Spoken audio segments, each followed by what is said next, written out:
करता था। ये समाजवादी पार्टी ऐसे युवाओं नेताओं को माफियाओं की भेंट चढ़ा देता था।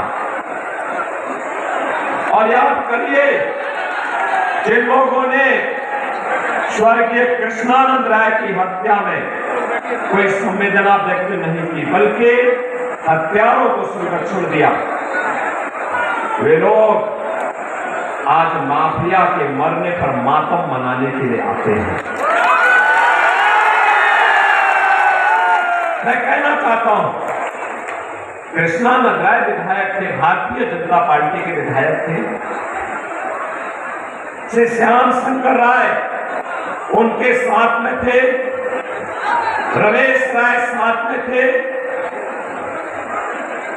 रमेश पटेल साथ में थे, मुन्ना यादव साथ में थे, अन्य लोग साथ में थे, सब मारे गए। और किस बर्बरता के साथ मारा गया था? बहनों और भाइयों, तब भी प्रदेश में समाजवादी पार्टी की सरकार थी और केंद्र में कांग्रेस की सरकार थी। ये दोनों जब मिलते हैं, कोई न कोई अनर्थ होता है। हमें फिर से अनर्थ नहीं होने देना है और यही अपील करने के लिए मैं आज आया हूं आपके पास। हमें तो गौरव की अनुभूति होनी चाहिए कि आज हम लोग एक ऐसे माहौल में जी रहे हैं जो कल्पना कभी देश के प्रथम स्वतंत्र समर के लिए महान स्वतंत्रता संग्राम सेनानी मंगल पांडे ने की थी, जो कामना चित्तो पांडे ने की थी। विकास की जो कड़ा पूर्व प्रधानमंत्री सर्वे चंद्रशेखर जी में थी और मोहम्मदाबाद की समग्र विकास के लिए जो चिंतित रहते थे, ऐसे कृष्णानंद राय के सपनों का मोहम्मदाबाद, गाजीपुर, बलिया, उत्तर प्रदेश और भारत बने। मोदी जी और योगी जी यही प्रयास कर रहे हैं और इसी के लिए आपके पास आए हैं। बहनों भाइयों, आज मैं पूछना चाहता हूं समाजवादी पार्टी और कांग्रेस से, क्या मुन्ना यादव, जिसको मुख्तार जैसे माफिया ने स्वर्गीय कृष्णानंद राय के साथ हत्या की थी, क्या वो पिछड़ी जाति का नहीं था? क्या रमेश पटेल पिछड़ी जाति के नहीं थे? बहनों भाइयों, क्या प्रयागराज के माफिया के द्वारा मारा गया, वहां पर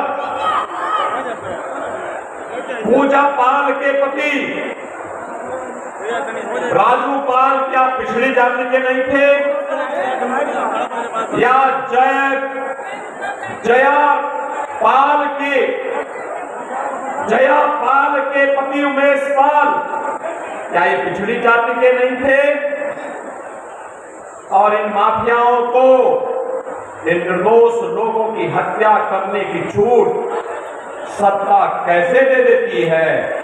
और इसीलिए तो हम कहते रहे हैं, हमारा भी संकल्प, अगर उनका संकल्प बीजेपी के जनप्रतिनिधियों को मारने का था, उनका संकल्प गरीब के बेटे को मारने का था, तो हमारा भी संकल्प था कि माफिया को मिट्टी में मिला करके रहेंगे। भाइयों, आज माफिया मिट्टी में मिल गए तो लाखों करोड़ रुपया निवेश यूपी में आ रहा है।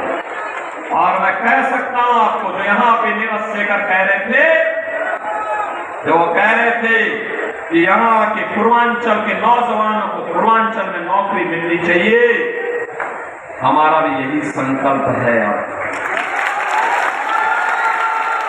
ये गाजीपुर से लखनऊ जा रहा पूर्वांचल एक्सप्रेस वे और इसका बलिया जा रहा लिंक एक्सप्रेस वे, इसी औद्योगिकीकरण के लिए ये बीजेपी की डबल इंजन सरकार ने इसीलिए बनाया है, यही फैक्ट्री लगेगी, यही नौकरी मिलेगी, यही काम मिलेगा।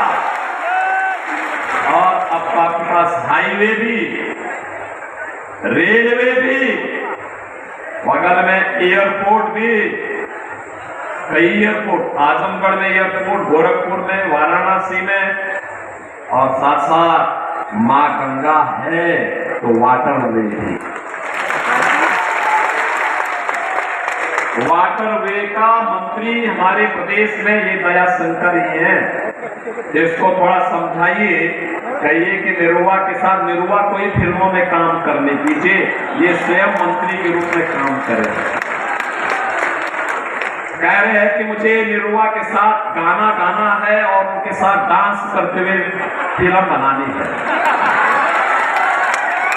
हमने कहा भी देखो, तुम्हें तो अपना वजन कम करने में ही 10 साल लग जाएंगे, तब तक तुम बुढ़ा जाओगे। और इसीलिए बहनों और भाइयों, आप देखिए, जब कनेक्टिविटी बेहतर होती है, विकास भी होता है, निवेश होता है, रोजगार का सृजन होता है। नौजवान हमारा यही नौकरी पाएगा, रोजगार पाएगा, और यही तो हम कर रहे हैं। मोदी जी ने देश को 10 वर्ष में इसी बात को लेकर चमकाया है। और बहनों और भाइयों, 7वें चरण का, अंतिम चरण के चुनाव के लिए आज हम आपके बीच आए हैं। पूरे देश के अंदर उत्तर, दक्षिण, पूरब, पश्चिम, जहां कहीं हम जाते हैं, लोगों के मन में एक ही भाव है, एक ही संकल्प है।